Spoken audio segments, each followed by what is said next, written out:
자, 우리 동동 한번 정리해 볼게요. 자, 보세요. 간단하게 쓰고 가자. 자, 동동은 이제 고려가요야. 자, 그래서 일단 고려가요가 가지고 있는 특징 그냥 그대로 가지고 있는데요. 자, 우리가 이 구성을 좀 보면은, 고려가요는 이제 기본적으로 분연체잖아요. 그쵸? 자, 이것도 역시나 그 연이 나누어져 있어요. 근데 동동의 특징이 뭐냐면 그 각 연마다 좀 보면 이제 시작이 그 1월은 뭐 이렇다, 뭐 2월은 이렇다. 즉 각 연이 좀 월별로 이제 지금으로 말하면 이제 월별로 좀 진행이 되는 거예요. 그래서 우리는 이 동동을 좀 달거리 노래다. 자, 이렇게 표현하는데 자, 이걸 좀 다른 말로 하면 월령체라고 해요. 그래서 이 동동은 월령체 형식의 노래예요. 음. 자, 즉 월령체 써놓고 모르지 말고요. 그 달별로 내용을 가지고 있다. 이렇게 보시면 되고, 이런 월령체라고 하는 형식이 그 각 연마다 이제 좀 각 달의 세시 풍속과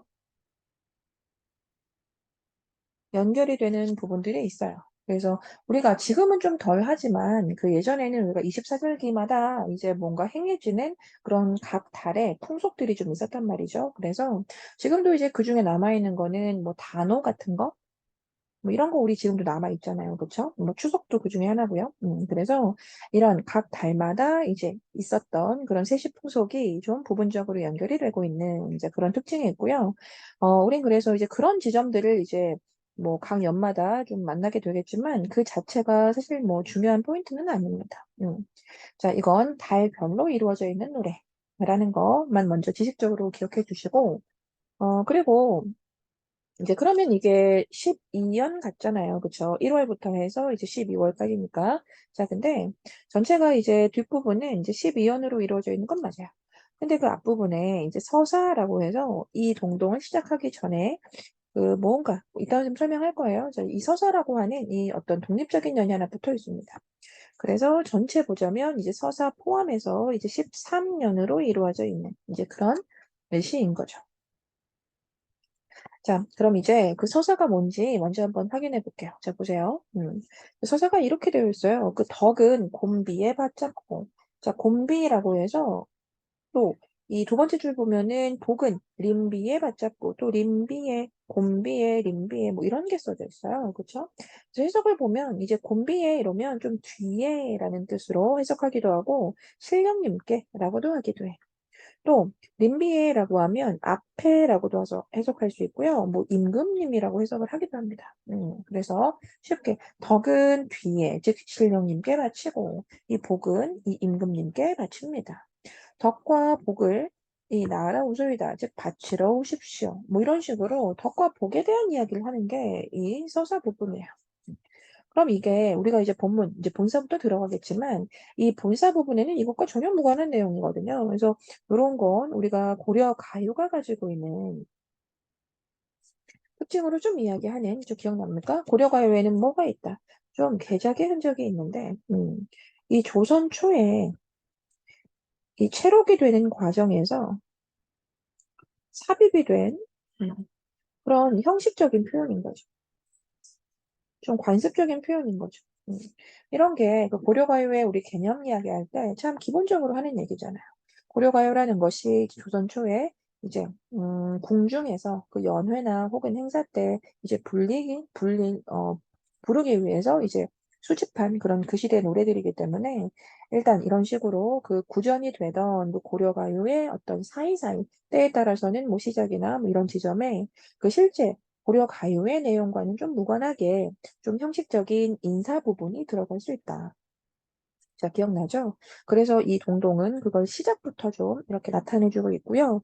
이 서사 부분, 제일 처음에 시작하는 이 부분에, 자, 체크 한번 해주세요. 즉, 임금인데요. 이제 임금의 어떤 덕과 복을 기원하는 그런 송축의 의미를 가지고 있는 연을 시작으로 삼고 있습니다. 음. 아시겠죠? 그래서 이런 걸 뭐 송도나 진짜 송축으로 표현을 합니다. 그러니까 일단 먼저 덕이나 복을 이렇게 기원하면서 시작을 하는 거죠. 자, 그리고 이제 후렴구. 그 고려가요가 가지고 있는 그 후렴구가 이제 각 면마다 다 붙어 있으니까 일단 이제 한번 얘기하고 그 이유는 이야기 안 할게요. 이 서사 부분에도 이런 동동다리라는 후렴구가 있죠. 이게 각 연마다 마지막 줄에 있어요. 음. 자, 그럼 보면 일단 뜻은 없어요. 뜻은 없는데 이제 기본적으로 이런 정도만 알고 있으면 좋을 것 같아. 자, 아우 동동다리라고 하는 것은 뭐다? 좀 악기 소리를 흉내낸 의성어다. 알겠죠? 그래서 이제 이 동동이란 작품에는 그 악기 소리를 흉내낸 그런 의성어가 각 연마다 후렴구로 이렇게 나타나 있습니다. 자, 아시겠죠? 그럼 이제 실제 내용, 그 1월령부터 시작을 하는데, 이 동동이 전체적으로 이제 우리가 아주 유기적으로 흘러가지 않아요. 자, 그래서, 뭐 어떤 하나의 주제를 이야기하기는 어렵지만, 그래도 기본적으로 이 가장 중요한 이 12연, 즉 서사라고, 아니, 본사죠. 자, 이 본사라고 하는 이 부분에는 어떤 남녀의 사랑이나 이별 이야기를 하고 있는 게 전반적인 어떤 주제다. 이렇게 보시고 들어가면 됩니다. 음. 자, 그럼 보세요. 정월 1월입니다. 자, 정월에 그 날 인물은 이제 냇물인데요. 선생님이 오른쪽에 해석은 있으니까 좀 포인트만 보면서 갈 거예요. 자, 정월의 냇물은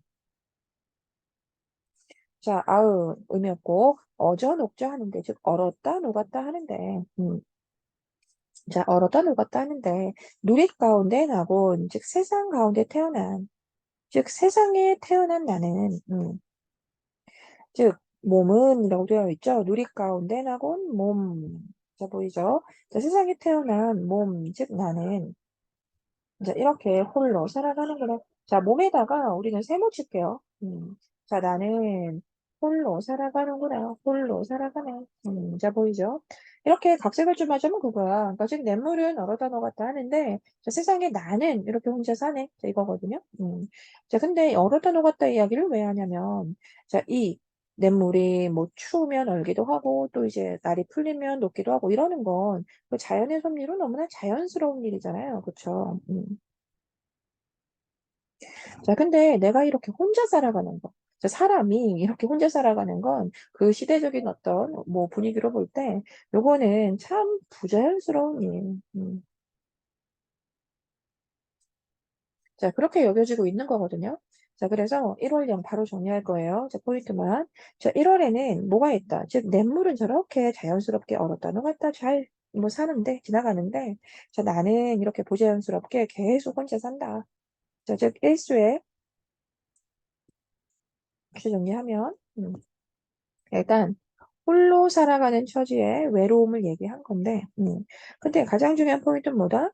이렇게 자연사와 즉 사람, 인간사를 어떻게 했다? 대조시켰다. 이게 가장 중요합니다. 그래서 이 1월에는 그 자연사와 인간사를 대조시키면서 자신의 어떤 처지의 외로움을 얘기하고 있는 거죠. 그렇죠? 그다음 자, 즉 2월의 보름, 즉 2월 보름에 높이켠, 자 높이 달아둔 높이켠 등불 다우라, 자 다우라 해석 잘 하시고요. 자 등불 같구나, 자, 이런 얘기야.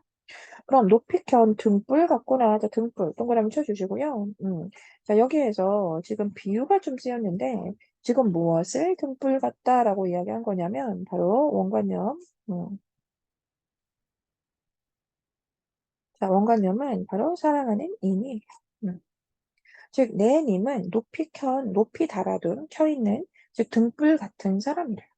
그렇게 많이, 즉, 모든 사람들을 비추어줄 모습을 가지고 있대요. 누가? 내 님은. 음. 자, 이렇게 지금 이연에서는, 즉, 이원령에서는, 자, 임에 대한 자신의 어떤 예찬적 태도가, 자, 가장 중요한 포인트예요.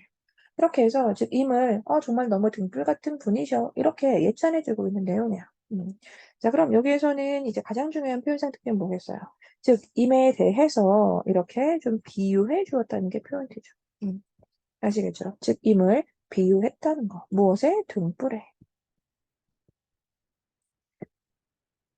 알겠죠? 자 2월하고 즉 3월은 좀 연결이 되거든요. 자, 3월 보세요. 자, 즉 3월에 나며 개한, 즉 3월에 핀. 자, 3월에 핀. 만춘의 도랫꽃이여라고 해서 이 만춘이라고 하면 이제 봄이에요. 자, 봄에 돌외꽃이 동그라미 쳐보시고요. 자, 진달래꽃입니다. 즉 봄에 핀 진달래꽃이요. 음. 자, 이것도 마찬가지로 지금 진달래꽃을 보면서 한다기보다는 즉 화자가 이렇게 임의 모습을 또 역시나 비유하고 있는 표현이에요. 이렇게 지금 한꺼번에 좀 가볼게. 작게 만들어서. 자, 2월하고 3월은요, 좀 묶어두시고요. 2월, 3월은 둘 다, 즉, 임해에 대해서, 자, 2월, 3월은 묶어가지고요. 이건 임의 모습을, 즉, 임해에 대해서 지금 화자가 예찬하고 있는 내용인데, 자, 근데 지금 2월에는 무엇 같다고 했니? 등불 같다라고 해놓고, 3월에는 지금, 마치 진달래꽃이야. 우리님은 이 3월에 핀 이 진달래꽃이야. 자, 이렇게 얘기한 거야. 근데 이제 그게 남이 부러울 지을이라고 해서, 남이 누가 보더라도 부러워할 그런 모습을 지니고 있구나. 자, 이렇게 된 거죠. 그래서 이제 가장 큰 공통점은 2월, 3월 묶어서 자, 임을 예찬하고 있는 표현이라는 거 기억해 주고, 자, 임을 찬양하는 건데, 다만 차이가 있다면, 즉, 2월에는 자, 임을 등불에 비유했고, 즉, 3월에는 임을, 자, 정리하면서 가자. 자, 3월에는 임을 뭐에다가 진달래꽃에 비유를 했다는 거잖아. 그치? 자, 그래서 일단 다시 말하면 또 공통점으로는 이렇게 임을 예찬하는 건데 차이점이 있다면 그 2월에는 이제 등불이라고 해서 이제 그의 좀 인품을 좀 내적인 면을 음, 그는 많은 사람들을 이렇게 환하게 비추어주는 그런 사람이다라고 해서 그의 인품을 혹은 내적인 면을 좀 예찬한 것으로 볼 수 있고 이 3월 같은 경우에는 말 그대로 외모를 외면을 외적인 모습을 알겠죠? 이렇게 좀 외적인 아름다움을 예찬했다. 자, 이렇게 이야기하는 게 2월과 3월의 이제 포인트인 거예요. 알겠지? 자, 4월 가자. 자, 4월에 안이 있고, 즉 4월에 안이 있고, 4월을 잊지 않고 오시는구나. 곧꼬리 세요. 자, 곧꼬리 세 동그라미 치시고요. 자, 이건 꾀꼬리예요. 꾀꼬리. 오른쪽에 보이죠? 자, 즉 4월이 되니 잊지 않고 꾀꼬리 새는 오십니다. 자, 그런데 무슨다. 즉 어이하여 무슨 일로 대체 무엇 때문에 음, 이 녹사님은 나를 잊고 계신가요? 즉 녹사님 세모 한번 쳐보시고요. 이 녹사님이라고 하는 이 자체가 즉 임을 즉 화제가 기다리고 있는 그 임을 의미하거든. 음. 자, 근데 요거는 이렇게 한번 써볼게요. 이거는 그 고려시대 그 벼슬 이름이에요, 단순히. 자, 녹사님 자체는 녹사라고 하는 것은 이제 고려시대의 그 벼슬 이름이다. 그렇게 해서 이 지점에서는 좀 임의 신분을 나타내고 있다. 알겠죠? 그런데 어쨌든 맥락상으로 보다 이건 내가 기다리는 대상, 기다림의 대상인 임이다. 자, 이렇게 이야기하거든요. 다시 보세요.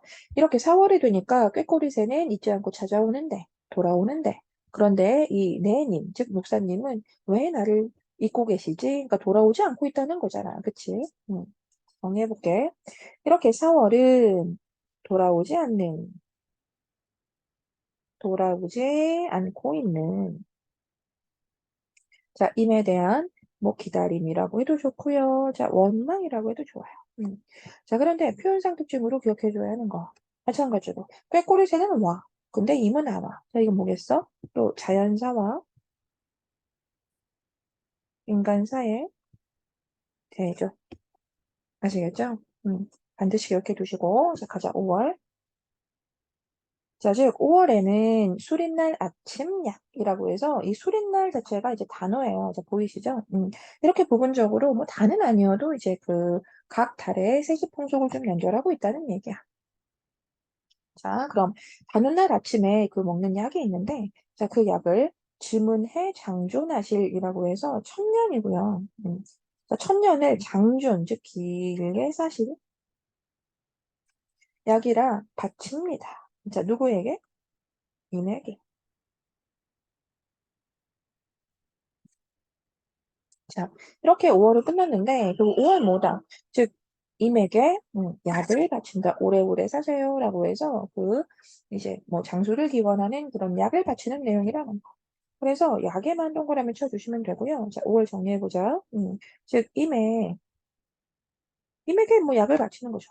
즉, 임의 장수를 기원한다. 자, 이건데, 여기에서 포인트는 약. 그럼 약의 의미는 뭐냐? 당연히 임에 대한 좀 사랑을 표현했다. 알겠죠? 즉, 임에 대한 어떤 사랑을 표현하고 있다. 즉, 화자의 정성을 표현하고 있다. 자, 이런 식의 표현하게 됩니다. 자, 벌써 반이나 했습니다. 자, 보세요. 그 다음 6월이고요. 자, 6월 보름에 별해 버린 빛 다오라. 자, 중요한데, 여기에서 다오라. 자, 아까도 나왔던 말이지만 이건 뭐니? 같다. 이거였지, 그치? 비유적 표현 쓸 때, 자, 같다. 그럼 보름에 별해 버린 빛이라고 해서 요게 오른쪽 보세요. 자, 벼랑에 버려진 빛입니다. 즉, 6월에 벼랑에 버려진 빛 같다라고 해서 이건 더 중요하죠. 자신의 처지를 비유하고 있는 거예요. 즉, 버려진 자신의 처지를 비유하고 있다. 자, 이게 그냥 쭉 흘러가면서, 선생님, 그러면 이거 의미랑 지금 같이 있는 거예요? 아니에요? 막 이런 식으로 궁금할 수 있는데, 자, 이 내용 자체가 좀 부분적으로 끊어지는, 즉, 비유기적인 구성이지, 전체가 막 하나의 스토리처럼 쭉 이어지진 않아요, 얘들아. 알겠죠? 그래서 각 달마다 이렇게 좀 끊어서 무슨 내용 이야기하는지, 그리고 그 내용을 표현하는 방식에는 어떤 특징이 있었는지, 자, 그렇게만 간단하게 처리해 주시면 돼요. 자, 6월에는 뭐가 나왔다? 버려진 자신의 처지를 비유하고 있는 표현이 나왔다. 음. 자, 그러면서 돌아보실 임은, 자, 내가 이렇게 버려진 처지인데, 나를 돌아보실 임은 적금존이나 해서 그러니까 나는 잠시라도 따르렵니다. 이렇게 되거든요. 그러니까 즉, 나는 버려졌지만, 그래도 나를 잠시라도 돌아봐 주신다면 나는 따르려고 하는 마음이 있다. 자, 이런 정도로 이해하시면 돼요. 자, 그래서 이거 정리해보면, 자, 뭐다? 버려진 처지다. 음.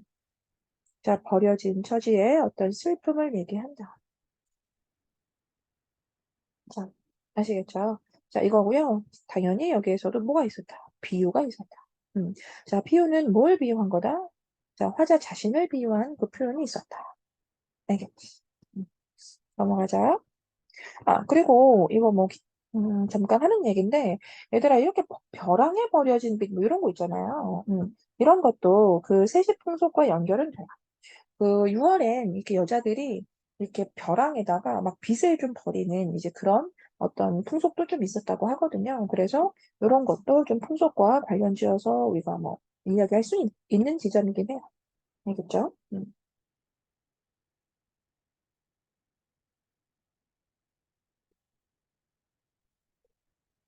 자, 7월입니다. 자, 보세요.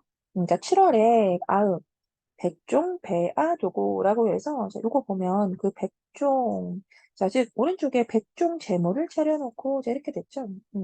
그 이것도 마찬가지예요. 그 7월에 우리가 지금은 하지 않죠, 우리가. 그렇지만 이 백중날이라고 해서 자, 뭐 써있기도 하네요. 이제 백중날이라고 해서 이 백중날에는 또 역시나 어떤 제사상 같은 걸 좀 차려놓고요. 제물을 좀 차려놓고 또 무언가 이렇게 기도를 하는, 기원을 드리는 뭐 그런 어떤 세시풍속이 좀 있었습니다.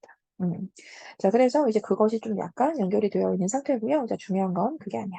자, 그럼 이렇게 백종날 제물을 좀 차려놓고 지금 화자가 빈 소원이 뭐 있는지를 볼게. 자, 체크해 볼게. 즉, 임을 한대 여가저 원을 두옵니다. 요거. 즉, 7월에 백종 제물을 좀 차려놓고요. 임과 자, 함께 살고자 하는 자, 임과 좀 함께 살고 싶습니다. 뭐 이런 거겠죠? 자, 임과 함께 살고자 하는 소원을 빕니다. 뭐 이거예요. 음, 알겠죠?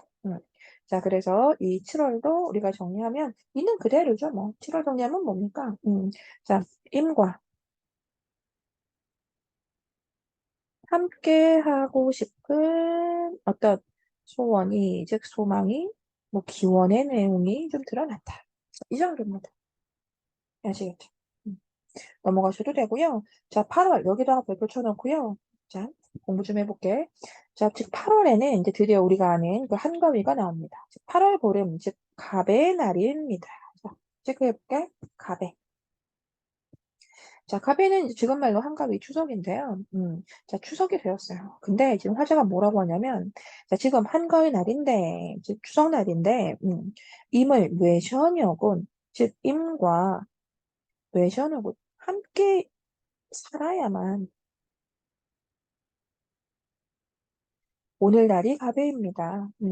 자, 여기에서 이제 오늘날이 갑해입니다라고 했지만, 임과, 그러니까 좀 약간의 각색을 하자면, 즉, 임과 함께 살아가야만, 그날이 뜻있는 한가위입니다.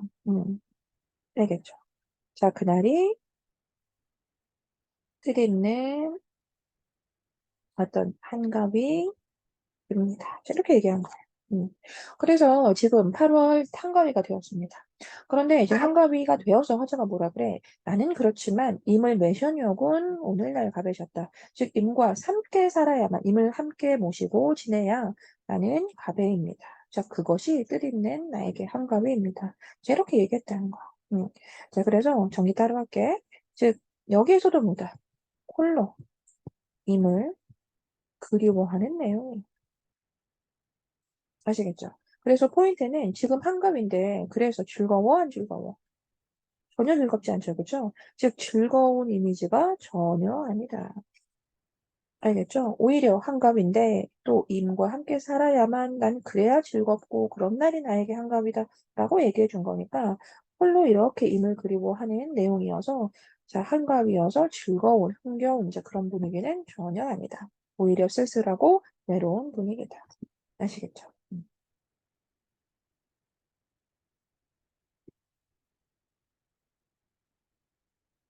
자, 이렇게 꼭 잡아주세요. 넘어가자. 자, 9월이고요. 자, 9월 9일에 약이라고 먹는 황화꽃이 아내림이. 자, 즉 9월에도 이렇게 뭐 국화꽃을 이렇게 가지고 뭐 먹기도 하고 뭐 하는 이제 그런 세시풍속에도 연결이 된 건데, 자, 황화꽃, 국화꽃. 자, 9월이 되어서 이렇게 국화꽃이 이제 피었어요. 자, 그런데 이 국화꽃이 아내림이 즉 피었지만, 세셔 가만하이라라고 해서 자, 요것도 간단하게 정리해보면 이 세쇼 가만하이라 그러니까 이게 좀 조용하구나. 그래도 내가 사는 이 초가집은 이 초가집은 조용하기만 하다.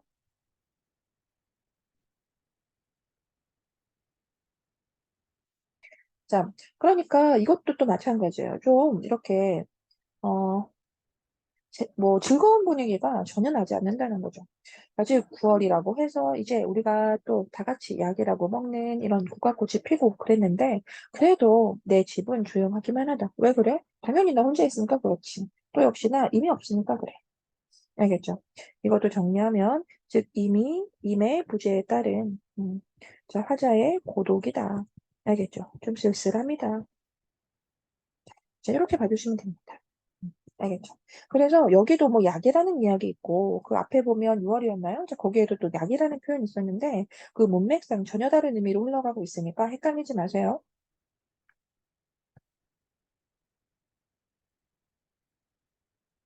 자, 이제 거의 다 왔죠? 자, 10월입니다. 자, 10월에 그 점이연 바랏 다호라. 자, 또 다호라가 나왔어. 같구나. 자, 점이연 바랏. 자, 요거 해석해보면 점여놓은 고로쇠 같구나. 뭐 이러는데 자, 점여놓은 보리수 나무 같구나. 자, 이렇게 해석하는 게 더 맞습니다. 자, 즉, 좀 썰어놓은, 점여놓은이라는 걸 좀 썰어놓았다. 자, 이렇게 이해하셔도 되고요.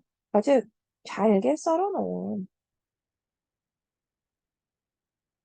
그런 자기가 보리수 나무 같대요. 자, 이건 역시나 자신을 비유하고 있는 표현이고요. 자, 이것도 결국 자기가 좀 버림받은 처지를 이렇게 좀 비유했다는 거야. 자기를 마치 잘게 썰어놓은, 그래서 이제 좀 보잘것없어진 그런 보리수 나무 같대요. 자, 그래서 하는 말이 꺾어버리신 후에 지니실 분이 없구나. 이렇게 나는 꺾어버려진 후에 결국 아무도 지니실 분이 없구나. 뭐 이렇게 얘기한 겁니다. 음.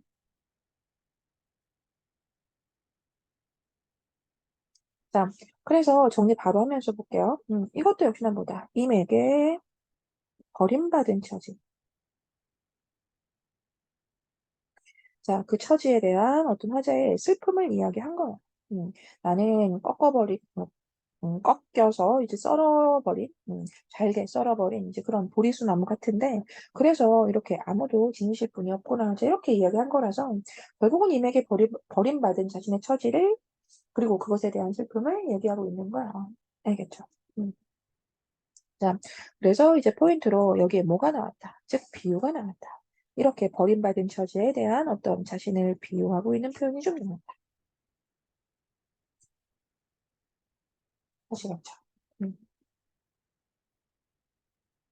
자, 그다음 보세요. 자, 11월. 조금 독특하긴 한데, 그 11월 봉당자리라고 해서, 일단 봉당자리는 흙바닥이에요. 흙바닥, 흙바닥. 자, 그리고 11월에 흙바닥이면 얼마나 차갑겠어. 그치? 저는 이 얘기 왜 하나 볼게. 즉, 11월에 흙바닥에 한삼을 좁은 워라고 해서, 지금 화자가 차가운 흙바닥에, 자, 한삼이라고 하는 건 아주 얇은 이불 같은 거거든요. 요거는 얇은 이불이다. 쉽게. 이렇게 얇은 이불을 덮고 누워서 스를 살아온다. 자, 가끔 요거 가지고 좀 문제 많이 내니까, 자, 이것은 잘 보면 슬픕니다. 라는 뜻이야. 자, 있는 그대로 제 슬픕니다. 즉, 화자의 정서를 여기에서 직접적으로 표현을 했죠.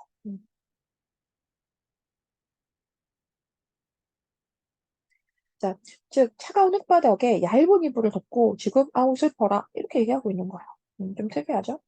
그러면서 하는 말이 고운일 스시옵나시오. 즉 임과 이렇게 떨어져 산에 이겁니다. 즉 고운일, 즉 오른쪽에 써 있죠. 자 고운님과 스시옵나시오. 자 고운님을 여의고 즉 떨어져 열셔 즉 살아가네. 자 이런 뜻인데. 자 그러니까 결국 뭐야 이것도 임과 이별을 한 이후에 자 임과 이렇게 이별한 처지에 우리가 이제 독수공방이라고도 하는데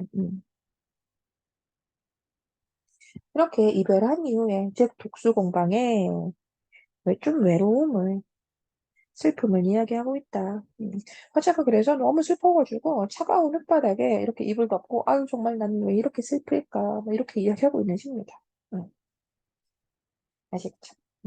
자 이렇게 자 이별한 이후에 혼자 지내고 있는 그런 화자의 어떤 좀 가련한 그런 처지를 이야기하고 있다. 자, 이렇게 이해해 주시면 되고요.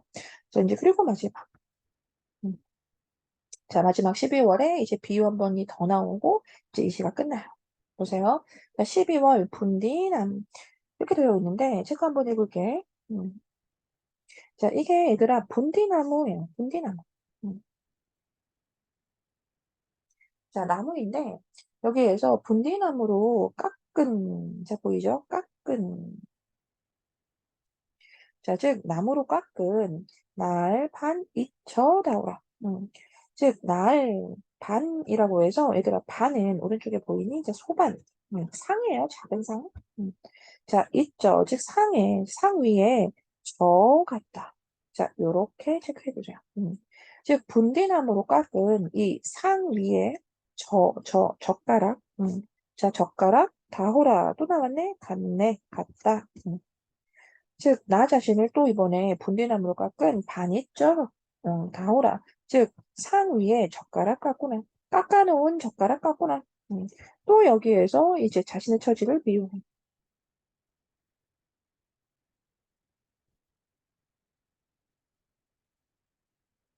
자, 그러면서 그 다음에, 자, 그래서 임의 앞에, 자, 보이죠? 자, 임의 앞에 가지런히 놓았는데, 임의 앞에 들어 어리노니, 즉, 가지런히 이렇게 가져다 놓았는데, 임의 앞에 가져다 놓았는데 다음 보면은 손이 가져다 뭅니다 라고 해서 손이 다른 사람이에요. 손님이 다른 사람이 가져다 뭅니다.